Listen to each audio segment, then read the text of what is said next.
General Shiva's, मैं चाहता हूं कि जनरल सिन्हा की बात को अगर आगे बढ़ा पाएं। यही है जो सिन्हा साहब ने बोला, बिल्कुल मैं उससे एग्री करता हूं। अब देखते हैं कि अराकान आर्मी भारत के लिए क्यों इम्पोर्टेंट है। जी। पहली बात तो सच्चाई है कि जो अराकान आर्मी है वो बुद्धिस्ट है, और ये जितने भी रोहिंग्यास हैं जो कि अब पलायन करके आए हैं स्पेशली म्यांमार से, वो बांग्लादेश में हैं। 10 लाख के करीब हैं, ये कोक्स बाजार में है, और एक आइलैंड भी बनाया है बांग्लादेश में वहाँ। अब ये एक ऐसे एलिमेंट हैं जो कि रेडिकलाइज होते जा रहे हैं, और इसमें आईएसआई ऑपरेट कर रही है। तो ये जो रोहिंग्या हैं, अगर आप देखें कि भारत की तरफ घुसने की बड़ी कोशिश करें, क्योंकि एक चीज माननी पड़ेगी शेख हसीना की, इसने इनको शरण तो दी रोहिंग्या को क्योंकि मुसलमान थे, मगर उसने एक बड़ी इंपॉर्टेंट शर्त लगा दी कि वो बांग्लादेश के अंदर घुस नहीं पाएंगे, और अभी भी नहीं घुस पा रहे, मगर वो भारत की तरफ घुसने की कोशिश करते हैं, किसी हद तक सक्सेस भी हुए। जिस प्रकार से इनके कैंप बने हैं जम्मू से लेके दिल्ली और बाकी जगह में, मुझे लगता है ये कॉज ऑफ कंसर्न है। प्रेजेंट गवर्नमेंट इसकी तरफ ध्यान दे रही है, मगर अगर कोई रेडिकलाइजेशन के अंदर टोटल इन्वॉल्वमेंट है तो ये रोहिंग्या है, और ये भारत की सुरक्षा के लिए बहुत बड़ा खतरा है, ये मान के चलना चाहिए। अब बात आती है कि आपने बताया कि ये जो अराकान आर्मी है वो इलाका जीत रही है बांग्लादेश के पास का। वो इसलिए जीत रही है, हो क्या रहा था, ये जो बांग्लादेश के अंदर रोहिंग्यास हैं और बाकी जो मिलिटेंट ग्रुप हैं जो हिंदू और बुद्धिस्ट हैं, जो कि एक प्रकार से अराकान के इलाके में रखाइन प्रोविंस में हैं, वो उनके ऊपर हमला कर रहे थे। तो ये सच्चाई है कि अब जो बेसिकली अराकान आर्मी है उन्होंने इसको धकेला है पीछे, इनकी पोस्टें जीती हैं, और ये भारत के लिए बहुत इंपॉर्टेंट है। अराकान आर्मी के साथ भारत के अच्छे रिलेशनशिप हैं, क्योंकि ये जो कालादान मल्टी मॉडल जो आपका ट्रांसपोर्ट प्रोजेक्ट है जो कि सितवे से आता है, वो ज्यादातर रखाइन प्रोविंस से, और उसमें अराकान आर्मी का बोलबाला है, और अराकान आर्मी ज्यादा बुद्धिस्ट के झुकाव है, वो बुद्धिस्ट है। तो अगर हमने जो एक ऑल्टरनेट रूट बनाया है कि जो सिलीगुड़ी कॉरिडोर के अलावा कि हम कलकत्ता से 22 शिप सितवे पोर्ट पे आएंगे म्यांमार में, उसके बाद कालादान नदी के माध्यम से चलेंगे। सर, मैं आपको एक मिनट रुकना चाहता हूं। हमारे दर्शकों को ऐसे समझ में नहीं आ रहा होगा कि जनरल शिवाज जो कह रहे हैं कि सितवे बंदरगाह क्या है, कालादान प्रोजेक्ट क्या है। मैं आपको मैप के जरिए बताना चाहता हूं कि कैसे चीज़ें आपके लिए अनुकूल हो सकती हैं। तो जो नक्शा है म्यांमार का ओवरऑल जो पड़ोसी राज्यों के साथ है, उसको मैं डालना चाहता हूं, और उसके ज़रिए मैं आपको बताना चाहता हूं कि कालादान प्रोजेक्ट दरअसल है क्या और उसमें भारत का इंटरेस्ट क्यों है। अगर आप भारत के नक्शे को देखते हैं, नहीं, मैं चाहता हूं कि आप हिंदुस्तान के नक्शे के साथ ले आएँ ताकि उस समझ में आ जाए कि हम कैसे कोलकाता से लेकर के और सितवे एयरपोर्ट तक, सितवे बंदरगाह तक जाते हैं, उसके बाद हम मिज़ोरम में जाते हैं। तो ये आप म्यांमार देख रहे हैं, ये भारत हमारा है। दरअसल कोलकाता से ये यहाँ जब आते हैं रखाइन प्रोविंस में, ये सितवे बंदरगाह है, और सितवे बंदरगाह से ये रास्ता सीधे आगे जाता है और ये फिर मिज़ोरम की तरफ जाता है। तो जैसा कि जनरल शिवाज कह रहे हैं कि सितवे बंदरगाह आज की तारीख में म्यांमार की सेना के पास है, लेकिन जैसे आगे बढ़ते रखाइन प्रोविंस में तो पलेतवा एक जगह आती है, और पलेतवा जो है वहाँ अराकान आर्मी का कब्जा है। तो जो पूरा रास्ता है जो कोलकाता से जाता है, और फिर भारत के मिज़ोरम की बात मैं कर रहा हूँ, क्योंकि वहाँ आप देखेंगे तो अरुणाचल, नागालैंड, मणिपुर, मिज़ोरम सब हैं।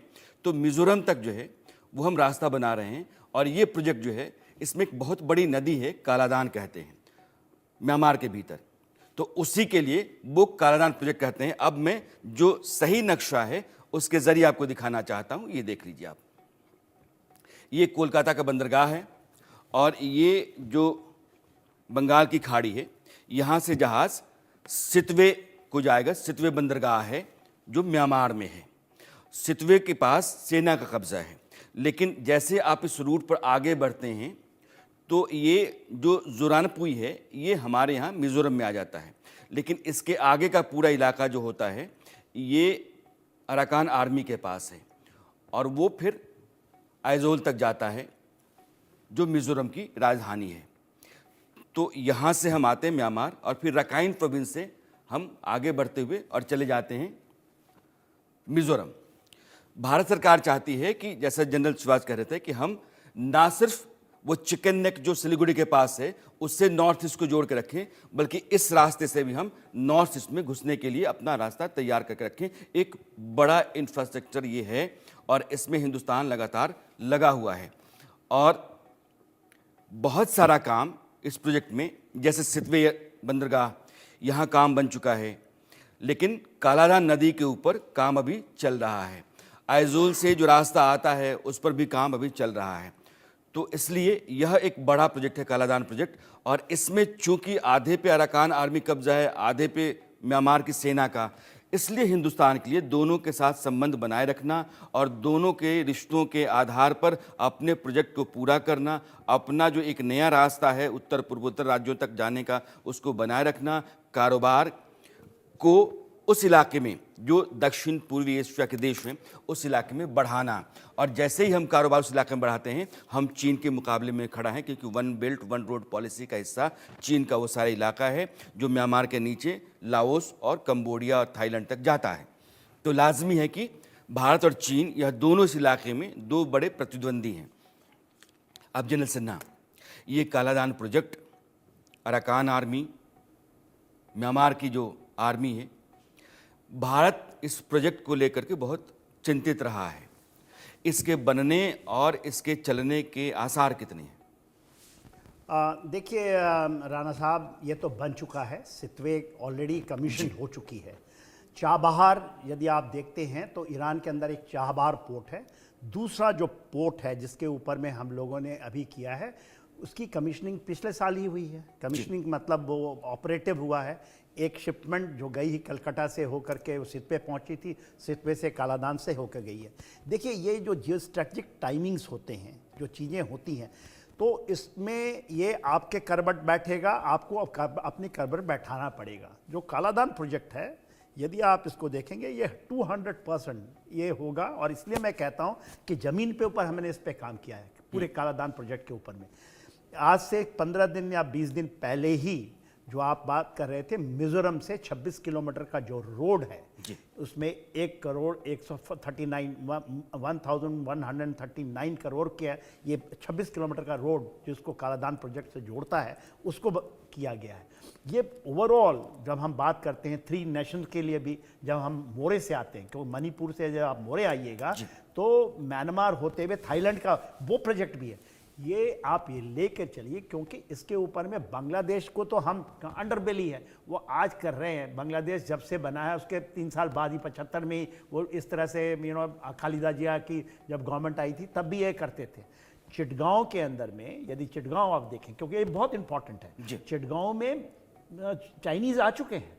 सितवे के नीचे, ठीक नीचे उनका एक पाइपलाइन का ये एम्बिशियस प्रोजेक्ट है, जो कि कभी नहीं, खास करके सी पैक जो हम बात करते हैं गोदार का, तो ये भी 100%, क्योंकि ये इम्पॉसिबल था, ये था कि शायद हमें ना मिले सितवे, मगर वो मिल गया और हमने इसको पुश किया है।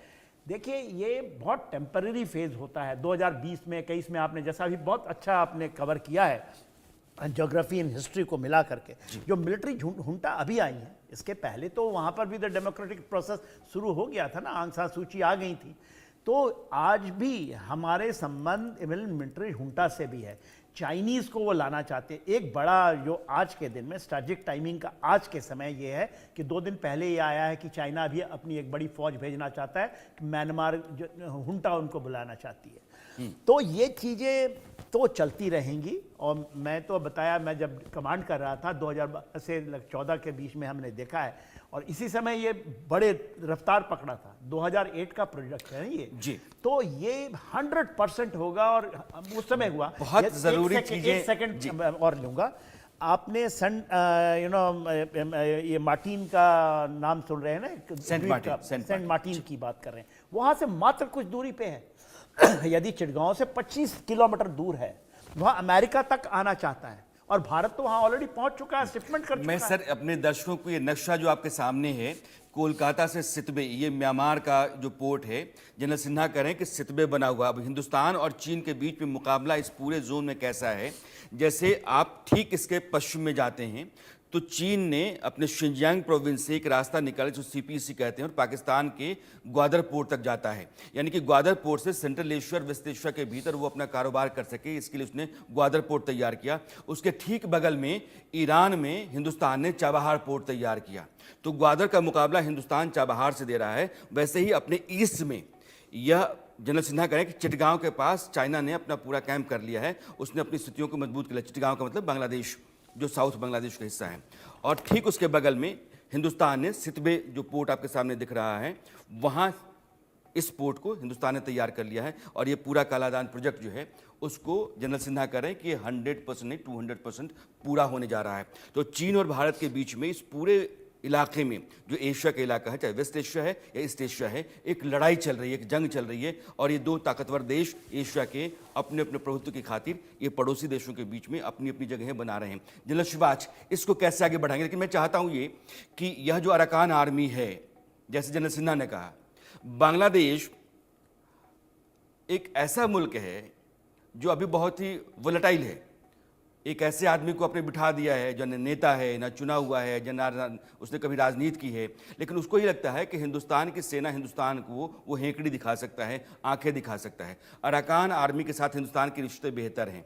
क्या अराकान आर्मी ही काफ़ी है बांग्लादेश को सबक सिखाने के लिए?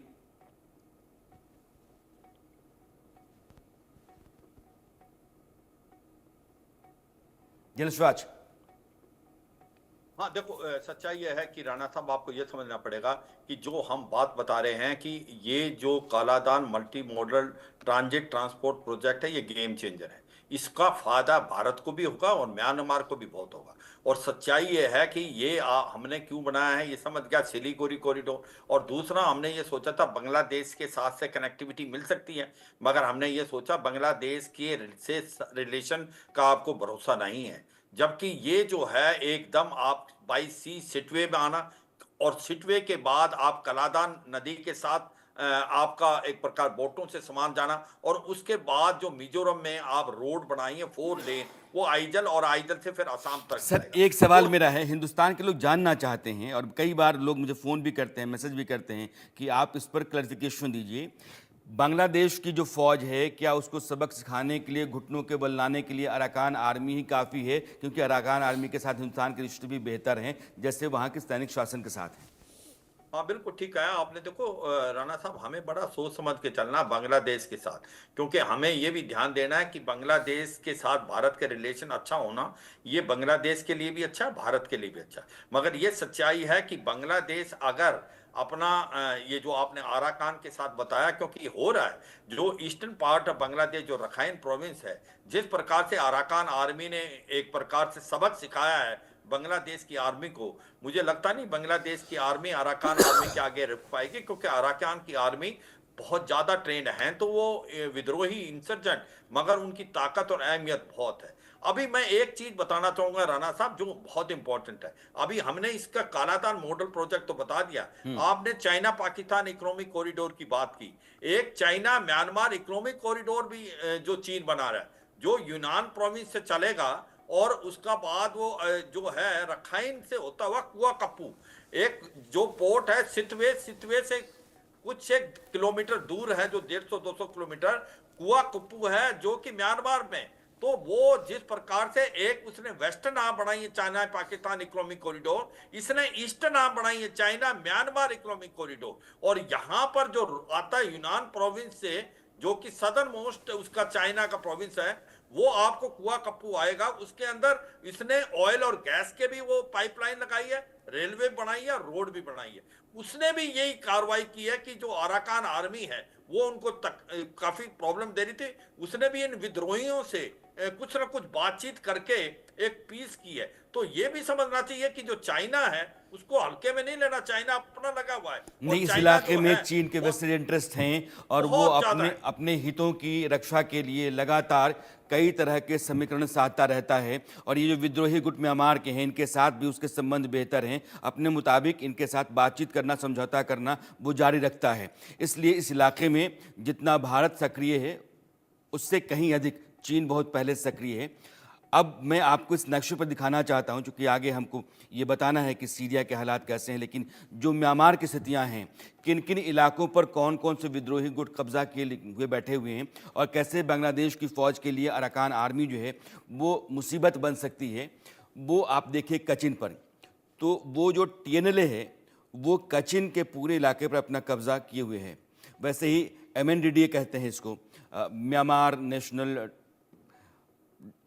कुछ डेमोक्रेटिक आर्मी अलायंस करके है, और ये कचिन इंडिपेंडेंस आर्मी, ये चिन में, ये चिन प्रोविंस जो बांग्लादेश के पास है, और ये रखाइन है जिसमें अराकान आर्मी का कब्जा है, और थोड़ा बहुत चिन के हिस्से पर भी अराकान आर्मी ने कब्जा कर रखा है। तो आप देखेंगे तो ये जितने भी ब्लिंक कर रहे हैं, इससे कहीं अधिक इलाके विद्रोही गुटों ने अपने कब्जे में ले रखे हैं। इसलिए वहाँ की जो सैनिक सरकार है, सैन्य शासन है, उसके पास 50% के आसपास ही म्यांमार का इलाका बचा हुआ है, और ये स्थितियाँ अभी म्यांमार की हैं। इसलिए भारत का कलाधान प्रोजेक्ट के चलते वहाँ बहुत ज़्यादा जो हित है वो शामिल है, और बांग्लादेश के साथ जो हमारे भी तनातनी के रिश्ते हैं, उस बांग्लादेश को अब अराकान आर्मी आकर के खड़ा हो गई है और आंखें दिखा रही है, और बहुत मजबूत है अराकान आर्मी बांग्लादेश की फ़ौज के मुकाबले, क्योंकि म्यांमार की जो सेना है उसके आगे पानी मांगती रहती है। इसलिए बांग्लादेश के लिए भी दिन अच्छे नहीं हैं, और हिंदुस्तान लगातार ये कोशिश में है कि वो अपने प्रोजेक्ट और अपने इंटरेस्ट दोनों जो म्यांमार में हैं उनको बचा करके रखे, बना करके रखे, और वो आगे इस रिश्ते को बढ़ा पाए। अब